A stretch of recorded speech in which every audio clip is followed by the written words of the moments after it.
2024년도부터 어떤 반도체 주가는 삼성전자하고 SK하이닉스가 같이 가는 패턴이 아니고, 삼성전자는 그렇다고 해서 뭐 급락하겠습니까만은 횡보 내지 뭐 조정을 받더라도 하이닉스는 좀 긍정적이다, 이렇게 말씀드릴 수 있을 것 같습니다.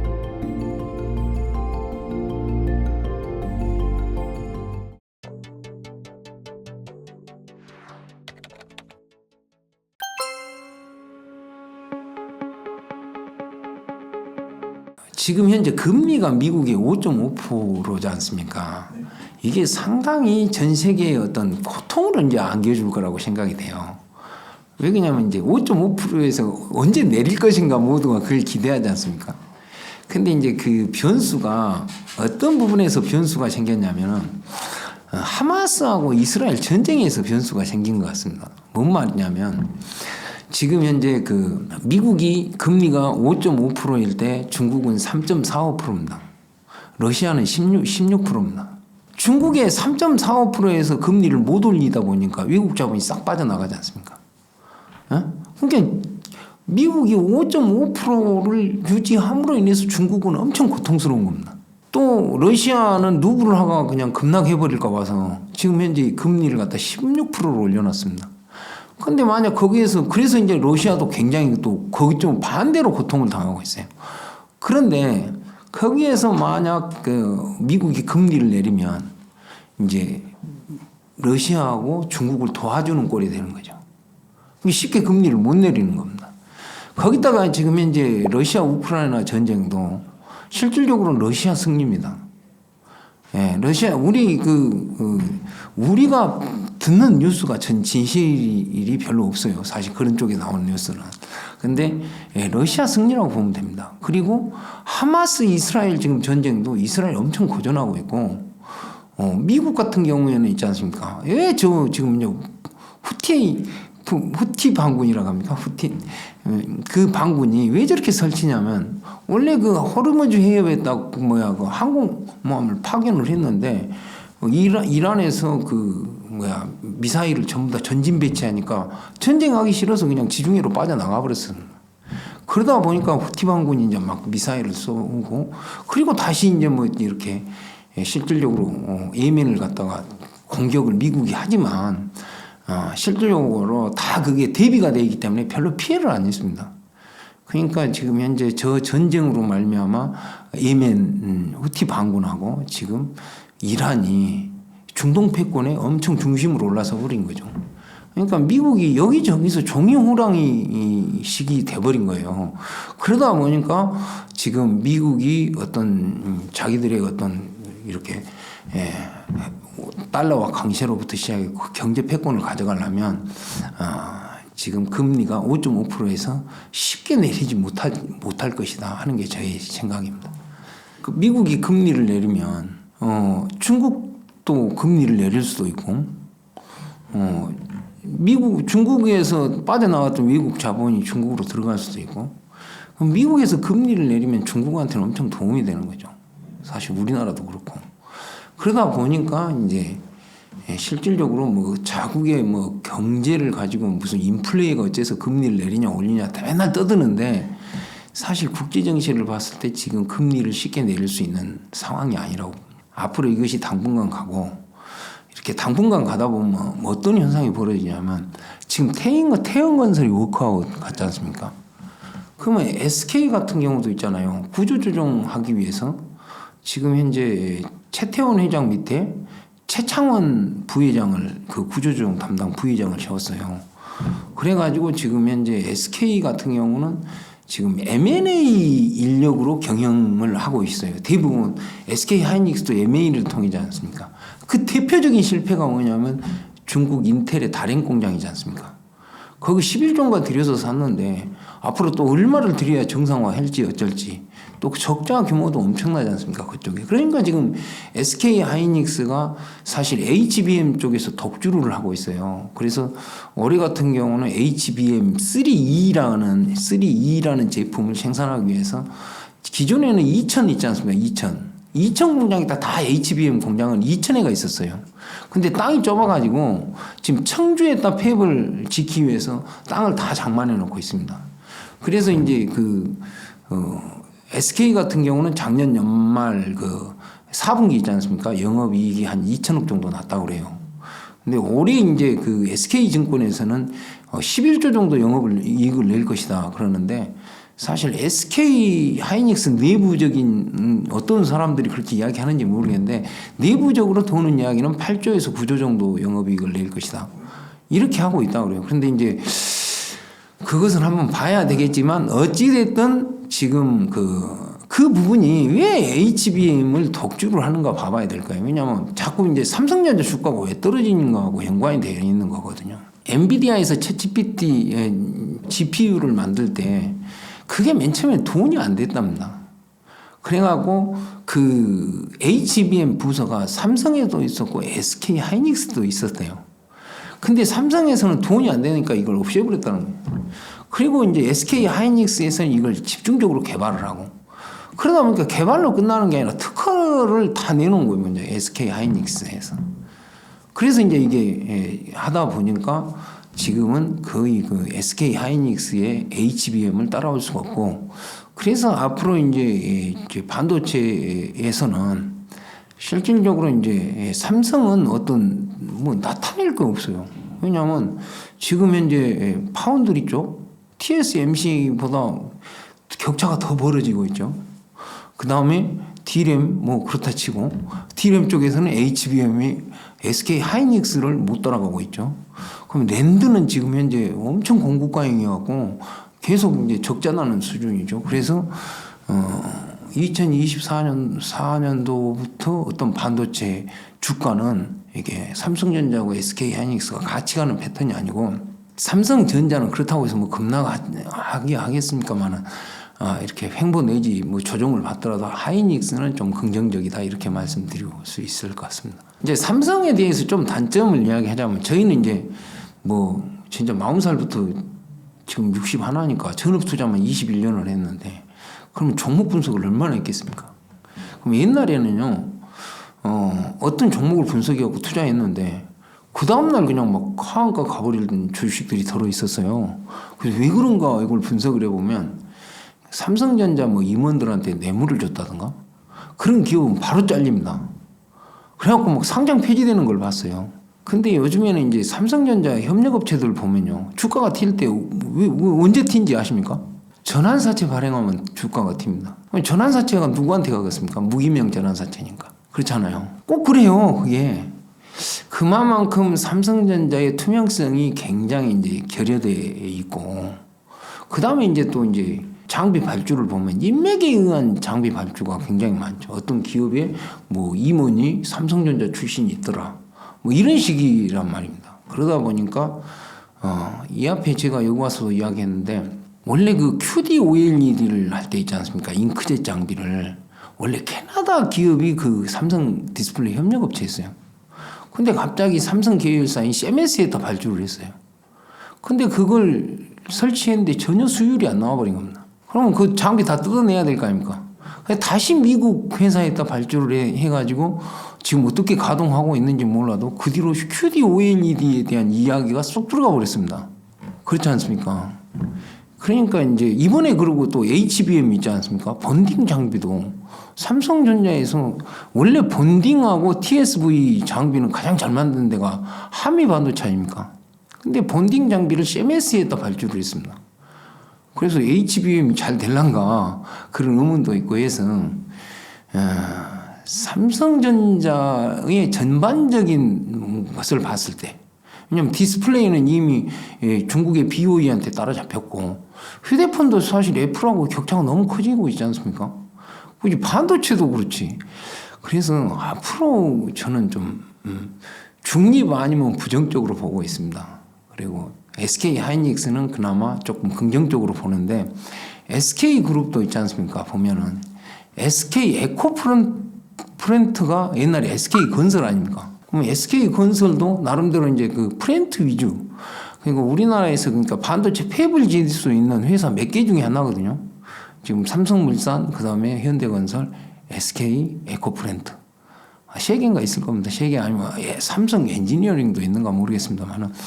하여간 그런데 그 나름대로 지금 현재 뭡니까 재개발 같은 거 있잖아. PF 대해서 하는 현장들이 아예 지금 진짜 분양이 안 됩니다.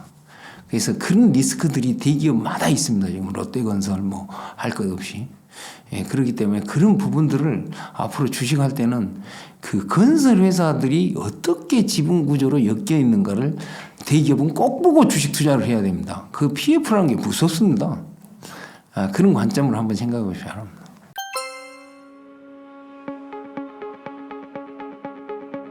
제가 주식으로 깡통을 차고 돌아다닐 때 650만 원으로 10억을 만든 사람을 봤습니다. 주식을. 그분한테 이제 제가 잠을 하루에 얼마나 잤습니까? 물어보니까 하루에 1시간 반 이상 자본 적이 없다더라고요. 그러니까 500만 원으로 할 때는 절박하지 않습니까? 그러니까 주식을 만약 500만 원으로 전업 투자해서 일어선다 그러면 그날에 꼭 500만 원을 벌어야 됩니다. 그래야 1000만 원이 되고 1000만 원 중에 생활비 한 200~300원 줘야 될 거 아닙니까? 그러면 700 정도가 되는 겁니다. 그러니까 그 초창기에는 거의 하루에 잠을 1시간 반 정도 자고 전 종목 차트가 그때는 한 1800개, 2000개 될 때입니다. 지금 한 2800개 정도나 될란가 모르겠습니다만 그때는 인터넷도 엄청 느렸잖아요. 그러니까 기준 차트를 30분 차트로 잡고 30분에서 60분 차트를 잡습니다. 원래 분석할 때. 그리고 전 차트를 5번을 자야 잠을 잤습니다. 그리고 이제 또 지금은 그렇지 않습니다. 지금도 약간 그런 게 있는데 뭐냐면 궁금하면 차를 타고 그 회사를 갔습니다. 궁금하면 방에서 이게 막 중매사안이 하지 않고 그 회사를 그냥 가요. 옛날에는 그 기업 탐방을 하면 주식 담당자가 많이 자기 공장을 소개해 준 사람도 많고 그랬어요. 그런데 또 안 받는 데도 있습니다. 안 받는 데는 그 계열사까지 주소를 다 알아가지고 그냥 가서 공장을 한 바퀴씩만 돌고 옵니다. 막 그 회사, 그 공장에서 뭐 만든가 볼 필요도 없어요. 한 바퀴 뺑 돌고, 한 바퀴 뺑 돌고 전국을 한번 딱 찍고 오지 않습니까? 그러면 그 종목에 대해서 벌써 다 감이 와버립니다. 그래서 왜냐면 어느 회사든 가면요 작업복 입고 다닌 것만 봐도 대강 알아요. 굳이 뭐 거기 들어가서 뭐 이러냐 저러냐 할 필요도 없고 또 사업이란 거 하는 것이 규모 경제잖아요. 같은 회사 비교하는 회사가 있어. 그러면 규모가 크고 부채 비율이 적은 회사에다 투자하면 훨씬 더 나을 거 아닙니까? 그래서 직접 가서 눈으로 보면 그런 걸 다 살필 수가 있는 거죠. 그렇게 해서 이렇게 했던 것 같습니다. 그 옛날에는 있지 않습니까? 조선 하면 그게 굉장히 성장 산업이라고 볼 수 있습니다. 근데 이제 조선이 뭐 설계를 하고 그리고 이제 덕후를 만들고 하는 부분에서는 상당히 기술적인 요소도 필요하지만 조선은 거의 대부분이 용접입니다. 그리고 옛날에는 사람이 용접했는데 지금은 다 로봇이 용접합니다. 그래서 반도체를 만드는 회사가 성장성이 있겠습니까? 땜질을 하는 용접을 하는 회사가 성장성이 있겠습니까? 그러면 중국이 지금 항공모함도 만들어요. 그 중국하고 기술 격차가 도대체 얼마나 되겠습니까? 사실 한국의 조선이 세계를 제패한 것처럼 제패했고 또 그렇게 이야기하지만 또 투발 따라오는 것도 무시할 수 없거든요. 지금 현재 중국 반도체도 무시할 수 없습니다. 지금 장상이라는 사람이 원래 TSMC에 있다가 그 한국의 삼성전자에 와 있다가 그 다음에 삼성전자에서 중국 업체로 가가지고 중국에서 지금 현재 그 DUV 장비로 칠라노를 개발했다고 하잖아요. 그걸 그 사람이 기술 전수해서 한 겁니다. 그러니까 중국도 지금 반도체 기술이 굉장히 업그레이드 돼 있어요. 그러면은 중공업도 마찬가지입니다. 그 조선도. 근데 주식은 이따리 평생 해봐도 왜 하이브를 그렇게 막 널뛰기 종목을 보고 있냐면 나중에 보면 성장성으로 다 끝나버리더라고요. 성장성이 있는 종목은 막 10배도 가 있고 5배도 가 있는데 그냥 건설, 쇳덩어리, 용접 이런 회사는 평생 지켜봐도 평생 그 배당이나 받고 있어야지 그게 안 가더라고요, 주식이. 그래서 지금 현재 조선주를 주식 투자를 해갖고 무슨 돈을 벌어야 되겠다. 배당은 받으면 되는데 주가가 올라서 돈을 벌어야 되겠다. 이것은 조선이 엄청나게 잘 가도 힘들고. 그러면 수소는 그러니까 LNG 있지 않습니까? LNG. LNG 결빙 온도가 한 160도 정도 돼가지고 배를 갖다 영하 180도 정도 유지해야 됩니다. 153도인가 기해요. 결빙 온도가 LNG가. 그리고 이제 수소는 253도인가 깁니다. 결빙 온도가. 그러니까 이제 280도 정도는 만들어야 배가 영하 280도는 만들어야 이동을 할 거 아닙니까? 그래서 이제 수소에 대해 수소 운반선을 누가 만드냐. 이것에 따라서 또 굉장히 그런 쪽에서 큰 어떤 상황이 생길 것 같습니다. 여러분들 이제 또 2차 전지 하신 분들이 또 한 가지 좀 알고 계실 것은 뭐냐면 2차 전지는 그러니까 양극재를 만약 만든다고 하면은 양극재를 만드는 회사는 리튬 가격이 싸면 쌀수록 좋겠지 않습니까? 그리고 이제 현대차 그러면 차량이 갑자기 양극재 가격 떨어졌다고 해서 확 떨어지고 그러지 않지 않습니까? 어느 정도 가격은 있지. 그러니까 이제 또 그런 회사들이 이익이 될 수도 있겠죠. 그런데 이제 실질적으로 이제 리튬 가격이 어느 정도 고가로 유지되지 않으면 이걸 리사이클을 할 수가 없겠죠. 폐배터리를 가져다가 폐배터리를 가져다가 하는 성일 하이텍인가요? 막 폴란드 공장 옛날에 정지 먹고 그랬어요. 왜냐하면 그게 막 침투수가 엄청나게 공해고 그리고 분진. 실질적으로 대기업들은 그 사업을 안 합니다. 막 정부로부터 하도 규제를 많이 받는다. 그래서 그걸 하려면 리튬 가격이 어느 정도 고가여야지 이렇게 하는 것이거든요. 그런데 지금 현재 예전에 제가 여기 이 방송 맨 처음에 왔을 때만 하더라도 근데 보편적인 리튬 가격이 한 2만 위안 선에서 유지가 됐었습니다. 수산화 리튬입니다. 탄산 리튬은 더 떨어지고요. 그러니까 탄산 리튬을 가공해갖고 수산화 리튬을 만드는 거거든요. 그래서 이제 수산화 리튬이 그래도 이제 16,000, 15,000대에서 계속 유지됐거든요. 지금은 13,000 이하 밑으로 떨어졌습니다. 12,000 위안 정도 합니다. 12,000 위안 정도에서 계속 이제 그 가격으로 가고 있어요. 그래서 근데 리튬 가격이 그렇게 떨어지면 양극재 종목들 주가가 많이 하락할 줄 알았는데 또 그렇지는 않더라고요. 그래서 이제 그것 때문인지 몰라도 오늘 주가로만 보자면 에코프로 BM은 플러스인데 에코프로는 마이너스지 않습니까? 근데 에코프로는 리튬을 재가공하는 회사들이나 리튬 관련해 갖고 계열사가 많지 않습니까? 근데 에코프로 BM 입장에서는 리튬을 싸게 가져오면 좋을 거 아닙니까?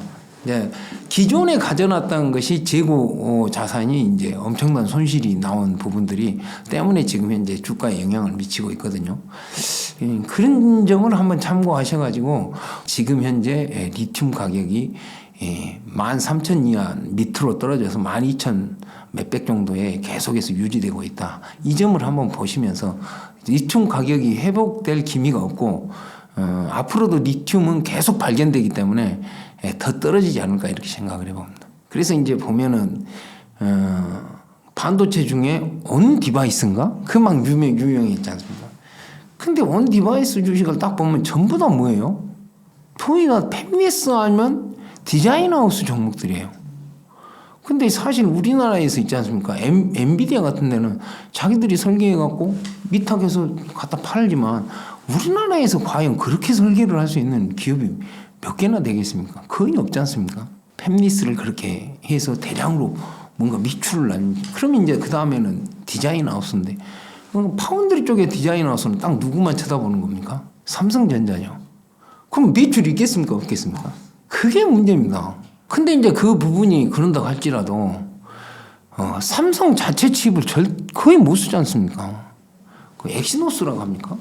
거의 못 쓰고 다 킬컴에서 오는 걸로 쓰고 사실 그러니까 이제 TSMC 협력업체로 있다가 이전에 갖고 삼성으로 온 회사가 있거든요. 그러면 TSMC 협력업체에 있을 때는 1년 매출액이 3천억씩 했는데 삼성으로 와갖고는 1년에 계약 수주해 놓은 거 보면 500억도 안 될 때가 많아요. 그럼 앞으로 어느 천년에 그 TSMC를 따라잡든지 그게 잘 돼가지고 수주를 할 수 있을지는 굉장히 테마까지 그게 실적으로 연결되는 것은 쉽지가 않는 거죠. 그렇지 않습니까? 그래서 저는 그런 것을 보면은 좀 그럴 것 같으면서도 좀 어렵지 않을까. 그 외에 이제 그 현대차라든가 삼성전자에서 이렇게 직접 지분 투자를 하는 기업들이 들어있거든요.